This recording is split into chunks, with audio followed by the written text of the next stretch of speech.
é, dar início ao estudo, vamos brevemente aí, fechar nossos olhos, vamos orar ao nosso Deus, tá bom? Querido Pai, nós te louvamos e te agradecemos pelo dom da vida. Nós te pedimos, Senhor, que o Senhor possa conduzir esse estudo para que tudo que seja falado seja entendido e compreendido. Nós te pedimos essas bênçãos por Jesus. Amém. Gente, nesse nosso estudo, nós vamos falar um pouquinho sobre a morte, né? É um tema delicado. Muitos têm medo de abordar sobre esse tema. Muitos acreditam que a morte seria o fim de tudo. O fim. Tudo que vivemos, tudo que vivenciamos, parece que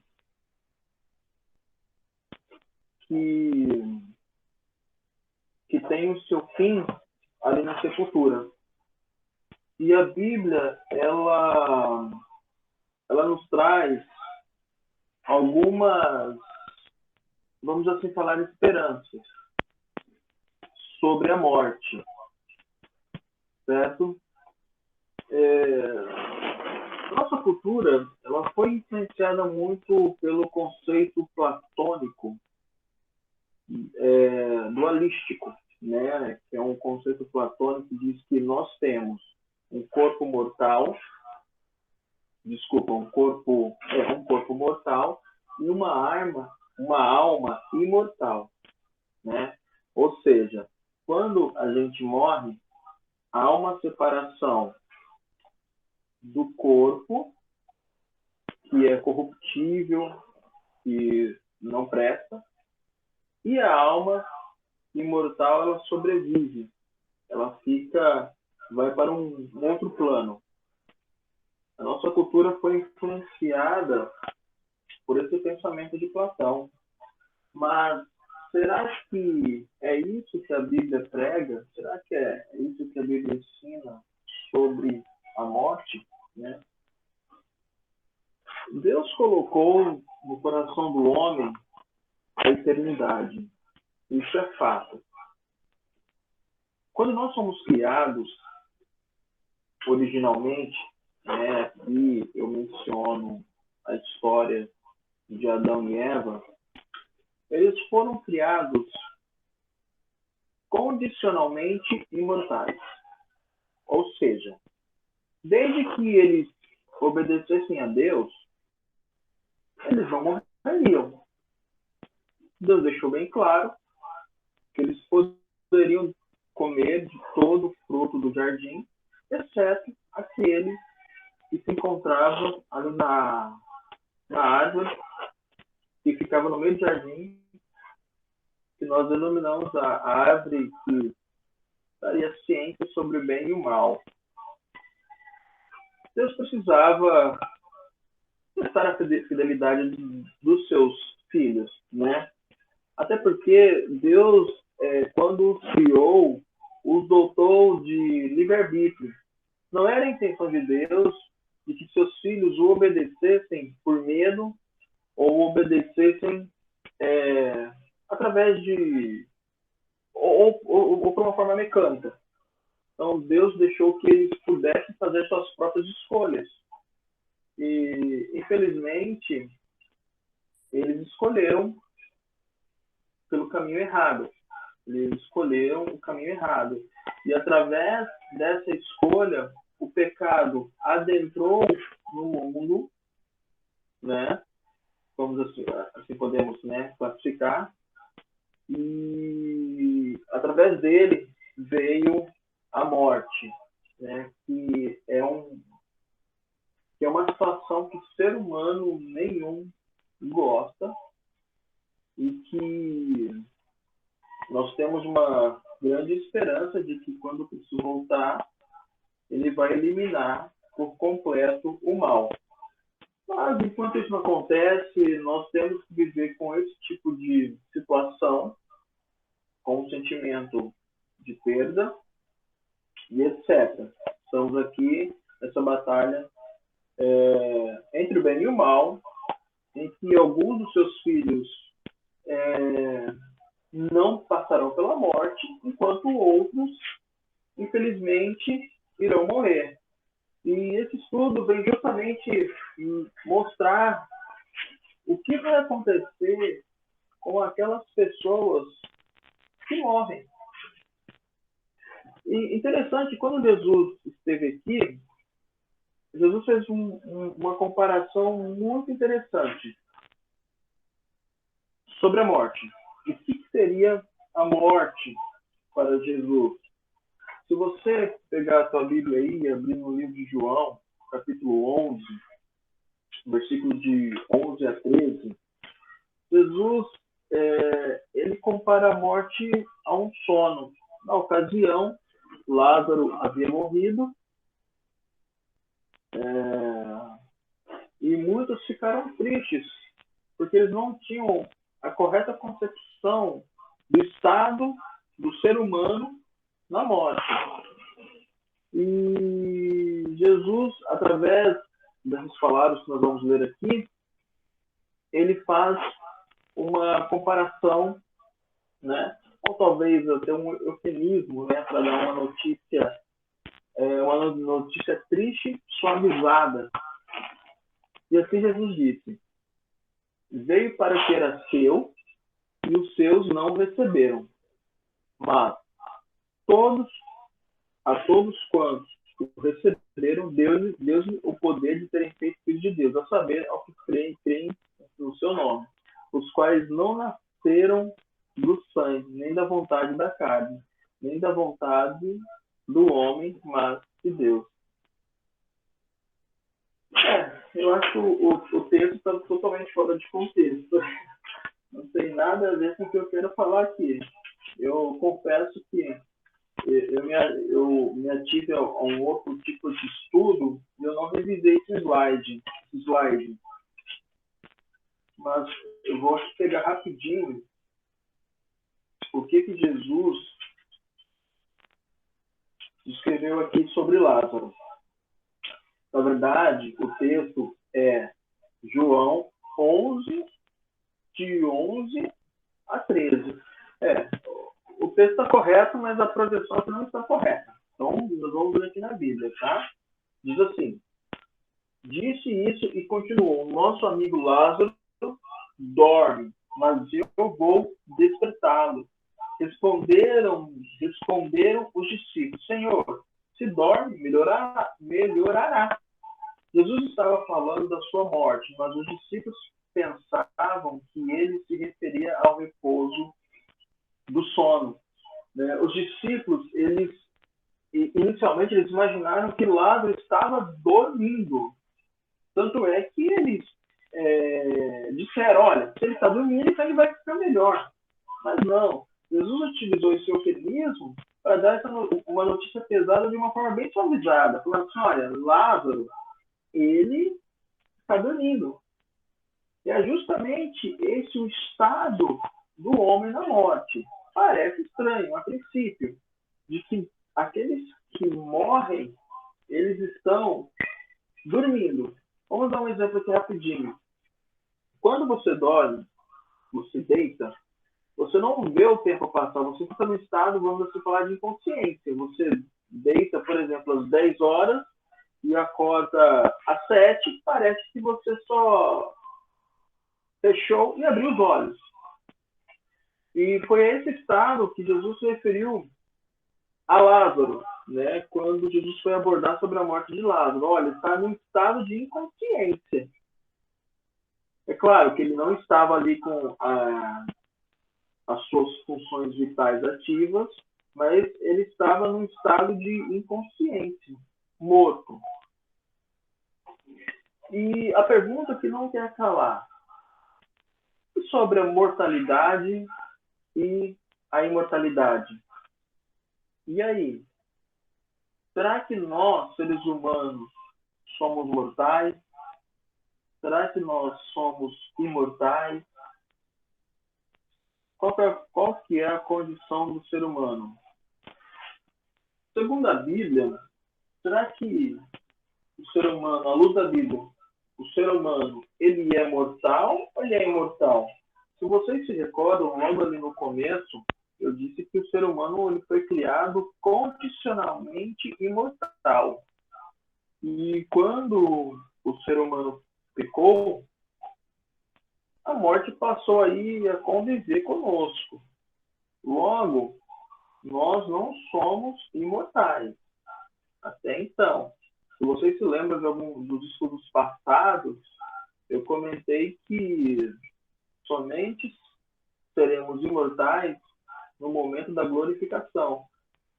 Que quando Jesus voltar, aqueles que o aceitaram e estiverem vivos serão revestidos da imortalidade. Aqueles que morreram acreditando em Cristo, aceitando a Cristo como seu único Salvador, eles serão ressuscitados para a imortalidade. Então, a nossa situação aqui, agora, neste momento, é que somos mortais. Como explicam, por exemplo, Salmo capítulo 8, versículo 4. Quem é o homem que dele te lembres e o filho do homem que o visite? Mais um texto aqui, Ezequiel 18. Eis que todas as almas são minhas, como a alma do meu pai. Também a alma do filho é minha. A alma que pecar, essa morrerá. Só abrir aqui um parênteses. Isso é consenso, né? De acordo com os textos originais bíblicos, e também é um consenso entre grandes teólogos, e quando a Bíblia se refere à alma, ela se refere a pessoas. O ser humano, ele não tem uma alma. O ser humano é uma alma vivente. Toda vez que eu aqui mencionar o termo alma, tenha em mente que eu me refiro diretamente ao estado do homem agora, consciente. Não é uma alma que está vagando por aí. Eu tenho como alguns exemplos aí, vocês podem anotar. Por exemplo, aqui, Salmo 40, 42, versículo 2, eu não estou projetando, mas eu só estou lendo. Diz assim, minha alma tem sede de Deus. Ou seja, eu, ser humano, tenho sede de Deus. Jó 24, 12, a alma dos feridos clama ao Senhor. É um texto que se refere ao ser humano ferido, magoado, decepcionado, clama ao Senhor. Lucas 12, 20, louco, esta noite pedirão a tua alma, ou seja, pedirão a tua vida. Lucas 12, 19, alma, tens em depósito muitos bens e etc. Então, assim, toda vez que a gente aqui mencionar o termo alma, nós estamos mencionando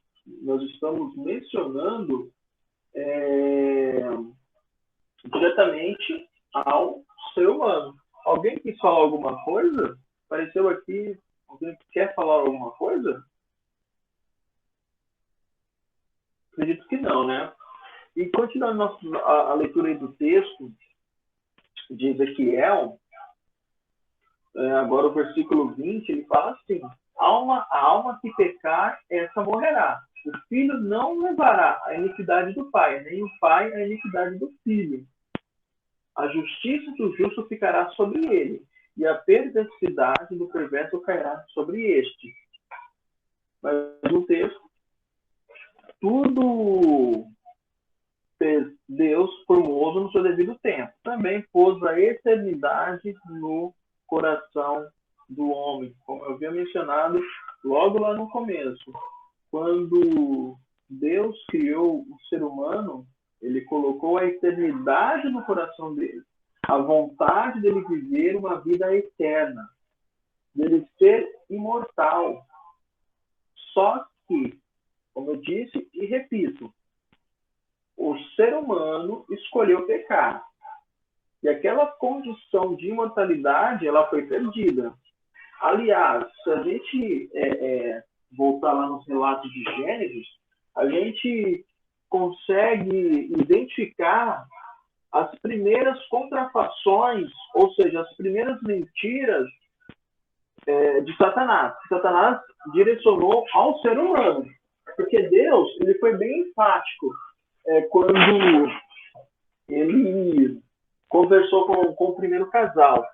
Ele disse assim: se vocês comerem daquele fruto, certamente morrerás. Deus disse em palavras assim, mais claras possíveis. A gente não consegue identificar uma coisa mais clara. Deus falou assim: vocês são imortais condicionalmente. Vocês são criados imortais condicionalmente. Mas se vocês comerem desse fruto, vocês vão morrer. Aí vem Satanás, através da serpente, e fala totalmente ao contrário. Fala assim: olha, vocês não vão perder a imortalidade. Vocês continuarão sendo imortais. Então aqui a gente consegue identificar a primeira mentira contada para a humanidade, de que eles seriam imortais. Foi uma mentira deslavada. Deus disse algo: não comereis porque morrereis. Satanás: pode comer, vocês não vão morrer. Então, assim, se naquele período Deus, né? Claro, a divindade estava ali no céu, mas Deus se dirigiu ao ser humano e disse claramente que eles eram mortos, se eles morressem, eles passariam a ser mortais. E vem Satanás e fala: não, vocês não serão mortais e sim mortais. A gente consegue ver um choque de ideias ali grande. Hoje não é diferente.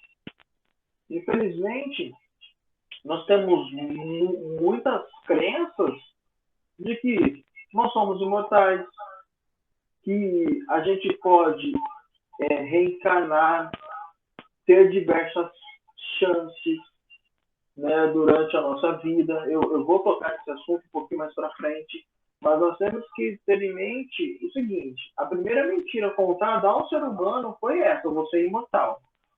E foi a mentira contada por Satanás. Continuando aqui, quando os salvos receberão o dom da imortalidade, então, né? Quando que eles receberão esse dom da imortalidade? A Maria quer comentar alguma coisa?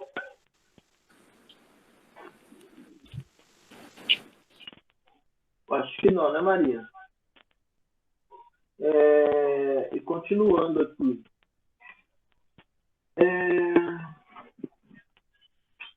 Quando os salvos receberão, então, o dom da imortalidade? Mas só que antes da gente falar sobre o dom da imortalidade, eu queria tocar num outro assunto.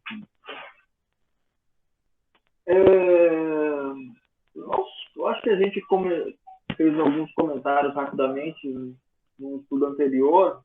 Eu acho que é tema do próximo estudo que nós vamos tratar com mais profundidade. Que haverá duas ressurreições. Uma ressurreição, que é a ressurreição dos justos, e a outra ressurreição é a ressurreição dos ímpios. O que eu digo para vocês é o seguinte: quando uma pessoa morre, ela está no estado de inconsciência.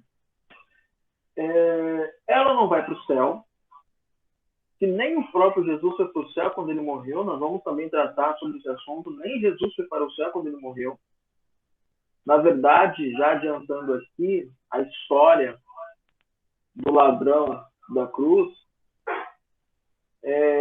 nitidamente houve um erro de tradução, colocar uma vírgula em um lugar que não deveria ser colocado. Vocês sabem que vírgula muda o sentido de toda uma frase, né? De uma frase aí, uma frase verbal.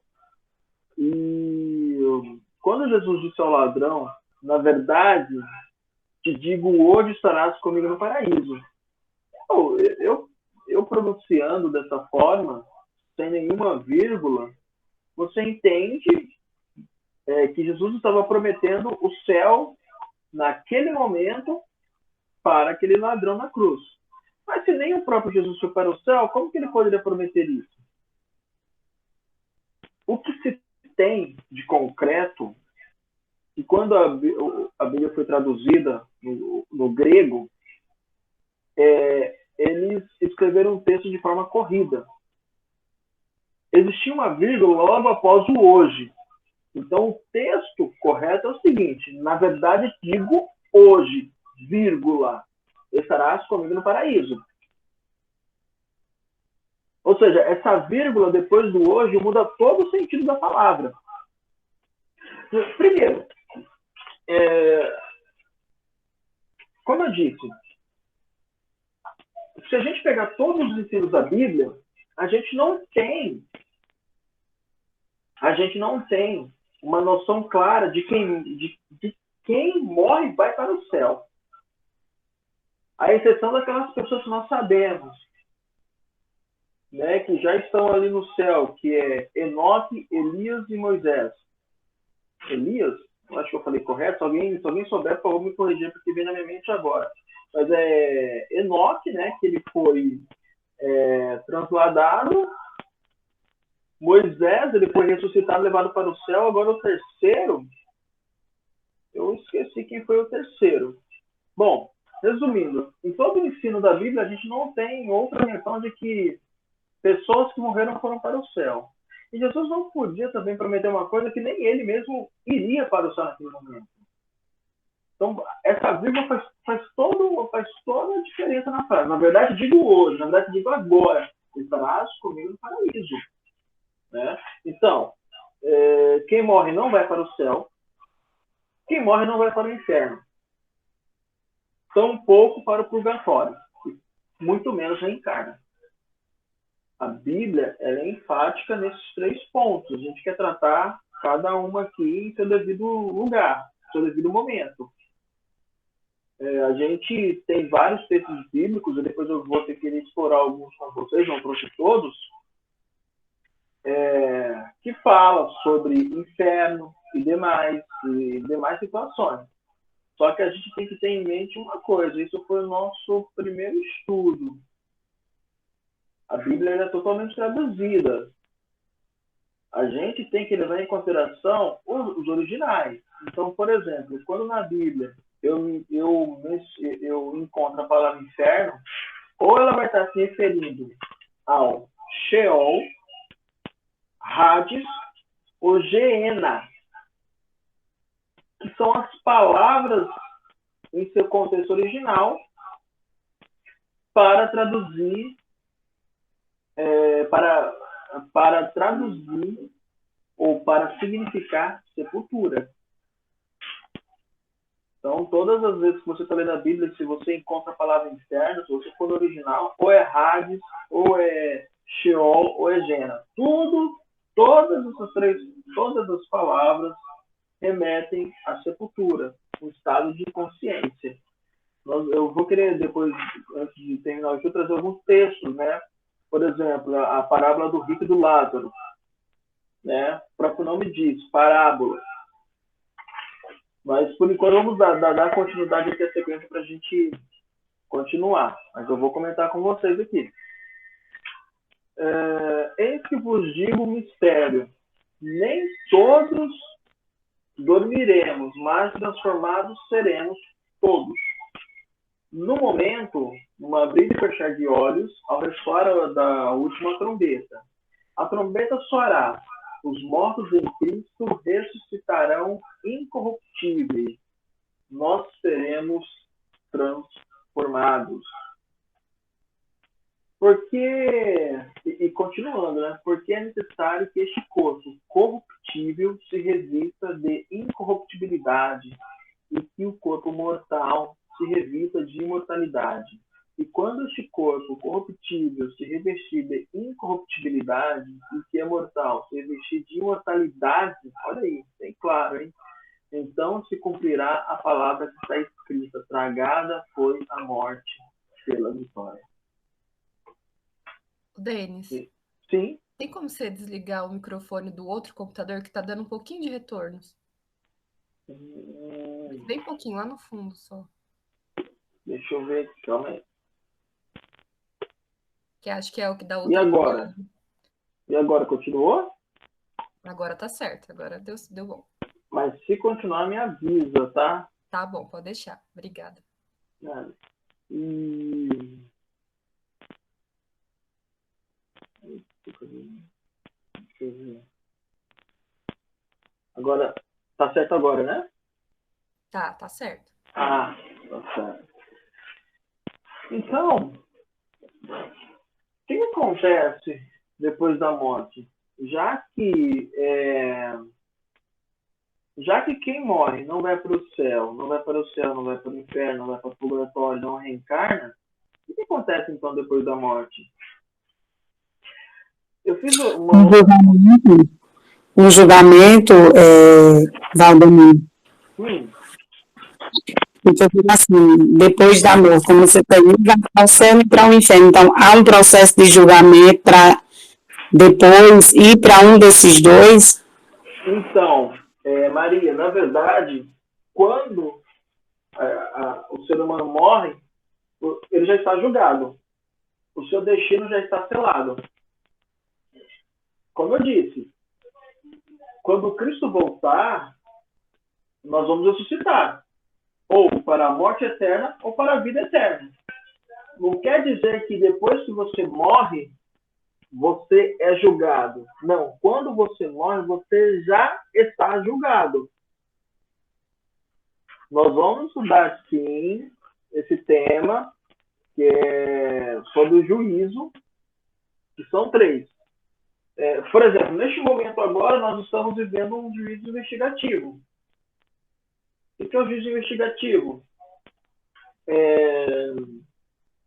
A gente não sabe se nós já fomos julgados, mas uma coisa é certa: quando morrermos, nosso destino já vai estar selado. E quando ressuscitarmos, ou vai ser para a morte eterna, que é a segunda morte, ou para a vida eterna. Agora nós vamos tentar entender o que acontece depois da morte. O que a Bíblia fala que acontece depois da morte, né? Ficou claro, Maria? Ficou sim, Valdemir. Obrigada. Ficou. Eu fiz uma anotação aqui hoje pela manhã que falava o seguinte, né?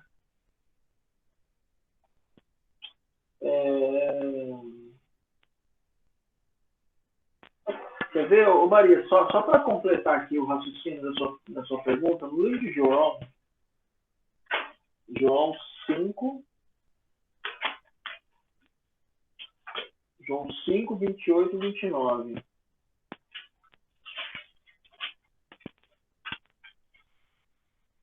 Aquilo que eu te falei, que ainda ninguém recebeu a recompensa final.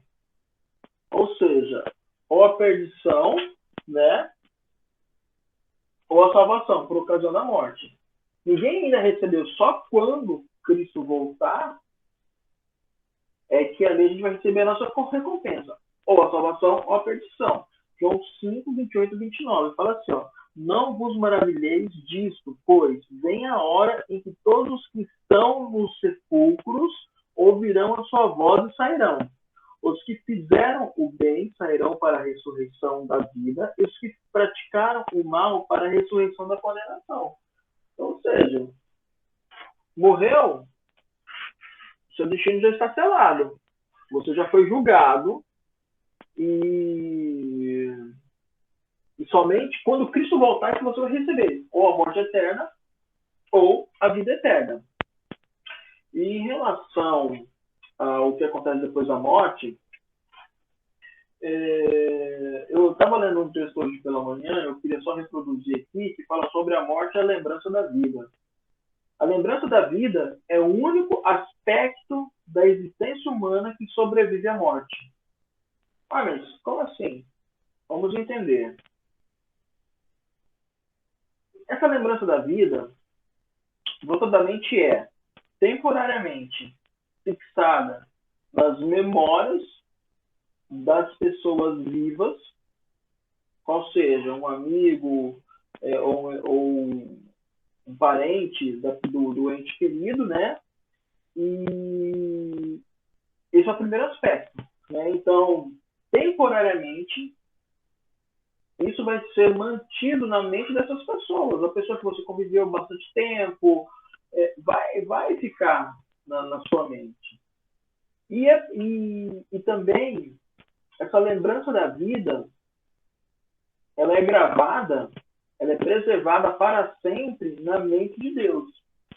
Então, ou seja, o caráter e a personalidade dessas pessoas são preservados.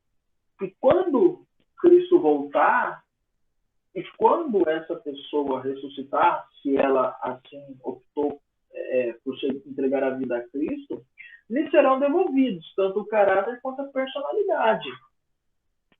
Nós não seremos pessoas estranhas no céu.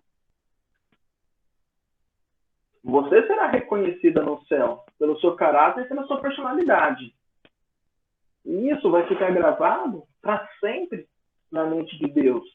Então, as únicas duas coisas que sobrevivem à morte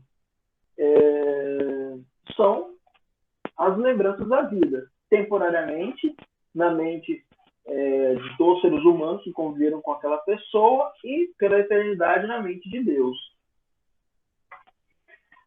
Como a Bíblia, então, descreve o estado dos mortos? A gente só utiliza a Bíblia para responder aqui as nossas perguntas, e mais nada, né? A Bíblia diz assim: pois na morte não há recordação de ti. No sepulcro, quem te dará louvor? O Salmo aqui é bem claro. Não há recordação. O morto não pode recordar de alguém. Não pode, muito menos, dar louvor a Deus. Eclesiastes. Porque os vivos sabem que hão de morrer, mas os mortos não sabem coisa alguma, coisa nenhuma. Nem tampouco terão eles recompensa, porque a sua memória jaz no esquecimento. Quem morreu, como eu disse, está no estado de inconsciência. Ele não sabe de nada. Ele não consegue fazer absolutamente nada. Está simplesmente morto. Aí você fala, mas eu já li na Bíblia que uma vez Saul conversou com o espírito de Samuel. E aí? O que aconteceu? Não vou entrar profundamente nos detalhes, mas isso aconteceu. Isso aconteceu. Ah, mas eu fui num lugar em que a pessoa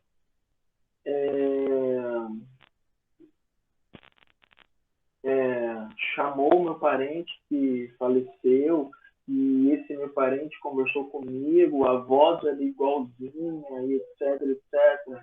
Acontece. Opa, que acontece. É verdade. É verdade. Mas será que a Bíblia aprova isso daí? Na verdade, o que a Bíblia fala sobre isso? O que a Bíblia fala sobre isso? Primeiro temos que ter em mente uma coisa. A Bíblia condena veementemente a comunicação com os mortos. Vou até abrir aqui, eu trouxe um texto. Ela condena a comunicação com os mortos. Por quê? Primeiro porque não existe vida após morte. E segundo, Satanás, é forte o que eu vou dizer. É forte o que eu vou dizer. Satanás, a única coisa que Satanás não pode fazer, ou as únicas coisas que Satanás não pode fazer, é ler a tua mente, porque ele não é onisciente, muito menos onipresente, está em todos os lugares ao mesmo tempo, e ele não tem poder de ressuscitar pessoas. Não. Mas ele tem poder de contrafação. Como você explica a ocasião em que uma serpente falou com Eva? Satanás pode. Ele pode usar desse artifício, dessa artimanha para enganar. É claro, se a pessoa resistir e não permitir, isso não vai acontecer. Mas ele pode. A Bíblia, ela condena taxativamente esse conceito. Condena também a tentativa de comunicar com os mortos através do ocultismo, espiritismo ou mediunidade.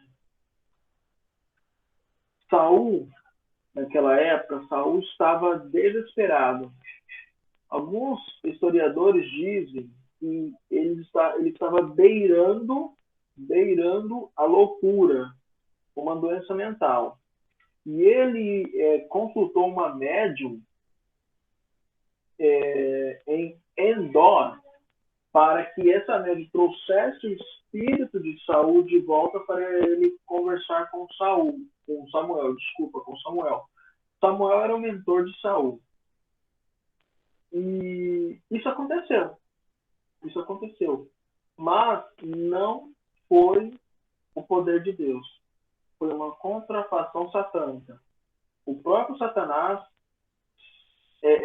que incorporou naquela médium, não que incorporou, foi o próprio Satanás que apareceu ali na forma do corpo de Samuel, para que os dois pudessem conversar. E ali Satanás operou seus milagres. Milagre no sentido assim, de enganar. E não trouxe nenhuma informação nova para Saul, e sim informações já passadas.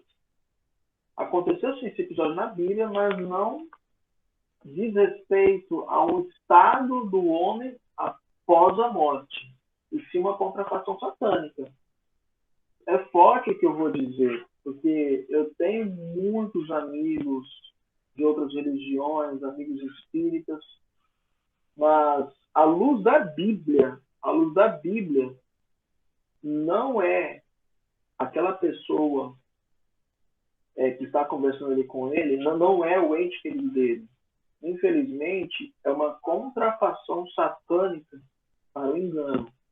Até porque seria incoerente se a Bíblia condena a conversa com os mortos. Inclusive tem um texto bíblico que fala que os necromantes não entrarão no reino dos céus. Seria um pouco incoerente eu admitir esse tipo de situação. E é isso, gente. E continuando aqui, como Deus formou o ser humano? Gênesis 2:7 diz assim: então formou o Senhor Deus ao homem do pó da terra. Ele soprou nas narinas e o fôlego da vida. E o homem passou a ser alma vivente. Foi isso que eu falei para vocês. Então, qual que é a fórmula mágica aqui? É uma equação matemática simples. Matéria mais fôlego de vida. E quando o ser humano morre, nós temos o quê? Esse fôlego de vida volta para Deus. Veja, não estou falando que é espírito. É o fôlego da vida volta para Deus. E o homem volta para onde? Ao pó da terra. Ao pó da terra.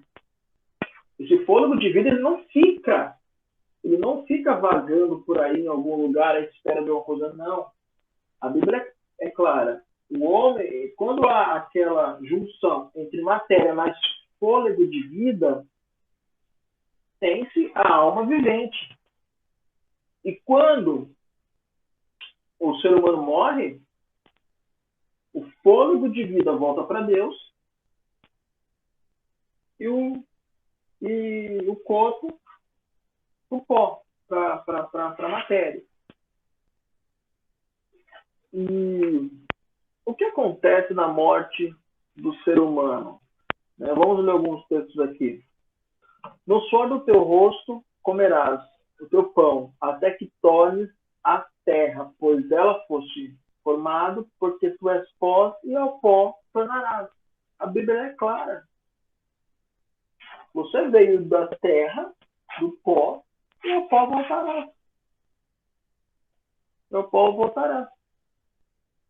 Sai o espírito e eles tornam ao pó. Nesse mesmo dia perecem todos os seus desígnios.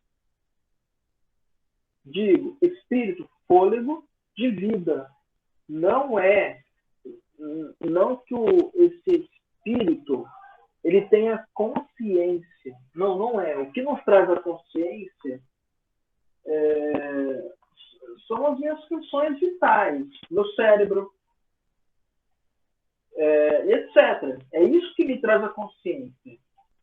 É quando o fôlego de vida, o fôlego de Deus se junta ao nosso corpo, ele dá vida a tudo isso. Então nós temos a consciência. É isso que o texto está querendo nos falar. E Eclesiastes 12:7 diz o seguinte: e o pó volte à terra como era, e o espírito volte a Deus que o deu. Né? E gostaria de contar duas últimas histórias aqui para a gente finalizar o estudo. Né? A primeira história é a parábola do rico e de Lázaro. Né? O próprio nome diz, parábola. Parábola. Não é verdade. Jesus utilizou uma forma bem didática para que ele pudesse transmitir uma verdade. E essa parábola do rico e de Lázaro está em Lucas 16. Lucas 16. 19 a 31. Diz assim. Eu vou ler aqui, aí você vai falar assim, não, poxa, o que você está lendo aí está tudo totalmente ao contrário do que você ensinou para nós esta manhã. Então, nós vamos explicar essa parábola aqui. Ora, havia certo homem rico que se vestia de púrpura e de linho finíssimo e vivia todos os dias no luxo. Havia também certo mendigo chamado Lázaro, que estava coberto de feridas à porta daquele homem, e desejava alimentar-se com as migalhas que caíam da mesa do rico. Os próprios cães vinham lamber-lhe as feridas. Morreu o mendigo e foi levado pelos anjos para junto de Abraão. Morreu também o rico e foi sepultado. No inferno, estando em tormentos, ergueu os olhos e viu ao longe a Abraão e Lázaro junto dele.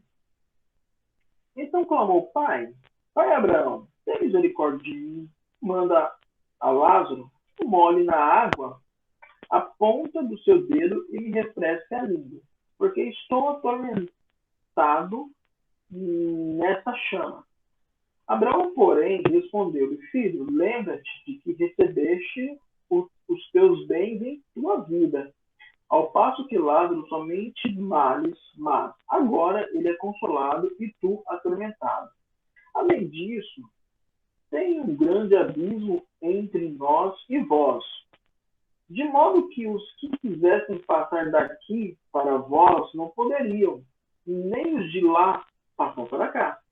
Respondeu ele: peço-te, ó pai, que o mandes à casa de meu pai, pois tenho 5 irmãos, e ele lhes dê testemunho, a fim de que não venham também para este lugar de tormento. Disse-lhe Abraão: tem Moisés, disse Abraão: tem Moisés e os profetas, ouçam-os. Disse o rico: não, pai Abraão, mas se algum dos mortos fosse ter com ele, se arrependeriam. Respondeu Abraão: se não ouvem a Moisés e aos profetas, tampouco acreditarão, ainda que algum dos mortos volte à vida. Olha, essa parábola aqui, fala de inferno, fala de talvez um lugar intermediário, fala de conversa entre morto e vivo. Parece que tudo que eu falei aqui para vocês, que não é o correto, está presente aqui nessa parábola. Mas nós temos que entender algumas coisas importantes aqui. Primeiro de tudo, isso aqui é uma parábola. Parábola era a forma que Jesus encontrava para trazer uma realidade complexa para caber dentro da cabeça dos seus ouvintes. Por exemplo, só um exemplo, assim, quando Jesus ele foi se referir à morte de Lázaro, Jesus utilizou o eufemismo. Ele dorme. Então, ou seja, Jesus queria dar uma notícia forte, mas utilizou uma descrição mais suave. Então, a parábola é bem semelhante. São coisas complexas que Jesus traz de uma forma mais simples possível para que os seus ouvintes consigam absorver esse ensinamento. Duas coisas.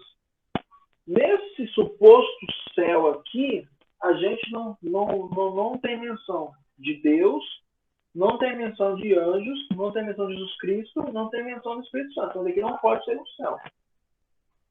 Não pode ser um céu. 2. Como que o céu e o inferno estariam tão próximos que o mendigo poderia molhar a boca de Lázaro com algumas gotículas de água? Imagina você no céu, se de fato, vamos imaginar que de fato existisse esse inferno aqui. Imagina você no céu, lá, todo bonitinho, aí você olha para o lado e tem um inferno. Aí você vê os seus parentes ali que não aceitaram a Cristo morrendo, sofrendo. Isso seria alegria para você? Nunca seria uma alegria, seria uma tristeza, seria uma coisa mais horrível. Outro ponto interessante. Melhor, vamos chegar ao real objetivo dessa parábola. Essa parábola nada mais é do que uma responsabilidade, traz a ideia de uma responsabilidade que nós temos na vida presente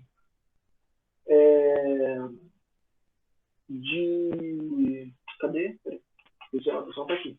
Essa parábola, ela nos mostra a responsabilidade de que não há uma segunda chance.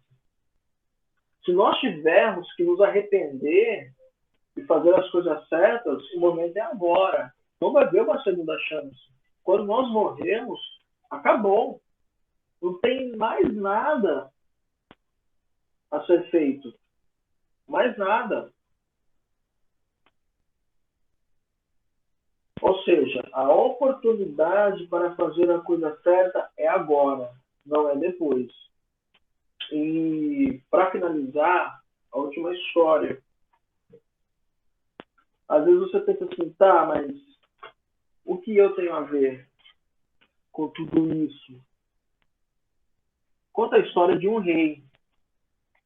Esse rei ele tinha uma filha, sua única filha, a mais bela do reinado. E esse rei ele fez uma lei. Ele disse o seguinte: olha, quem roubar, nós vamos arrancar os olhos. Simples assim. Roubou, quem roubou vai ter os olhos arrancados, né? E ok, todo mundo ficou com medo, porque era uma punição severa, né? Roubar, ter os olhos arrancados. E ninguém, esse reino passou por diversos anos e anos sem ninguém cometer o crime de roubo. Só que um certo dia, pegaram uma pessoa praticando roubo. Agora o rei tinha toda a oportunidade do mundo de colocar em prática a punição. E o rei foi chamado às pressas. Olha, pegamos uma pessoa cometendo roubo. Agora é a oportunidade da gente mostrar como que nossas leis funcionam. E trouxeram aquele ladrão à presença do rei. E para sua surpresa, era sua filha. A sua única filha. A mais querida de todas. A única. Todas não, será a única, não tem mais. Mas era a sua única filha. A sua filha sonhada. E aquele rei ficou triste, ficou no dilema. E agora? Arranco os olhos dela ou não? De um lado, se ele não arrancasse os olhos dela, ele estaria demonstrando fraqueza para os seus súditos. Ele seria muito julgado. Olha, se fosse o filho da dona da padaria ali, certamente ele arrancaria os olhos, mas como a sua filha, tem toda a proteção dele, né? Esse é um rei que não tem é um rei que não tem parcialidade. De outro lado, se ele arrancasse os olhos dela, ele seria taxado como tirano. Pensariam, se nem a filha dele lhe poupou, imagina nós. E seus súditos passariam a obedecê-lo por medo, e não por respeito. E aí, o que vocês fariam? O que vocês... Difícil, viu, Valdemir? Bem difícil mesmo, como você mesmo disse. A filha dele, né? É aquela coisa, quando você se coloca no lugar do outro, pronto, é a filha dele, mas o cargo que ele exercia pedia que ele fizesse o que ele tinha falado, o que era certo. Mas ele estava, como se assim, é bem complicado mesmo, viu? Realmente, é uma questão bastante complicada. Eu coloquei duas opções. E as duas opções são as piores possíveis. Mas só que ele tinha que tomar uma decisão, porque ele era rei. Então aquele rei pegou, ele falou assim, são 2 olhos que a lei requer, 2 olhos a lei terá. Arranque os meus olhos. Essa foi a solução dada pelo rei. Por que eu contei essa história para vocês? Quando o pecado entrou aqui no mundo, Deus poderia simplesmente fulminar, vamos utilizar a palavra bem forte, fulminar Adão, Eva, fulminar Satanás. Mas ele não o fez. Porque se assim ele fizesse, ele seria um Deus tirano. Os anjos e os demais o obedeceriam por medo, não por amor. Mas só que o salário do pecado é a morte. Isso é incontestável. Quem pecar vai morrer. A lei requer isso. A lei não salva. A lei requer cumprimento. Você transgrediu a lei, você vai ter a condenação, que é a morte. E ele também não poderia cancelar a lei dele. Ele não poderia falar assim, foi eu mesmo que fiz a lei, então vou cancelar. Vou vou cancelar. Não. Deus leva com muita seriedade a sua lei. E então, Jesus Cristo, o seu único filho, foi dado para que ele pudesse cumprir a lei, cumprir a condenação da lei e nos dar acesso à vida eterna. E esse mesmo Jesus Cristo que cumpriu a lei e deu sua vida por nós, ele venceu a morte. E se ele não tivesse vencido a morte, tudo que eu estou falando aqui para vocês seria em vão, não teria sentido algum. Imagina se não fosse a ressurreição de Cristo. De nada adiantaria. Nada faria sentido. E são com essas palavras que eu termino o estudo de hoje. E convido-os a tomar a seguinte decisão. Compreendo ser a morte apenas um sono. Que os mortos não sabem de coisa alguma, nem podem se relacionar com os vivos. Acredito também que Deus tem solução para todos os problemas, inclusive a morte. Este é o meu principal desejo nesta manhã. Alguém tem alguma dúvida? Dívida? Amém, Valdemir. Oi?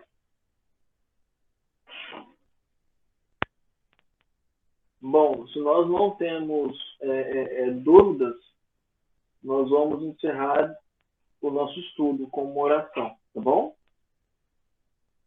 Muito obrigado, Senhor, por nos esclarecer qual é o verdadeiro estado do ser humano na morte. E agradecemos muito mais, porque sabemos que quando o Senhor voltar, todos aqueles que morreram em Cristo ressuscitarão para a vida eterna. Muito obrigado por isso. Nos dê uma ótima semana. Essas alimentos nós te pedimos, agradecemos por Jesus. Amém. Gente, Amém. muito obrigado. No próximo domingo estaremos aí. Kailane, estou resolvendo a questão da sua Bíblia, tá? Só peço um pouquinho de paciência. Fica tranquila, tá bom? Eu vou entrar em contato com você nessa semana, mas eu acredito que essa semana a gente já consegue resolver tudo certinho, tá bom? É isso, minha gente. Fiquem com Deus e até o próximo domingo, tá bom? Tchau. Amém.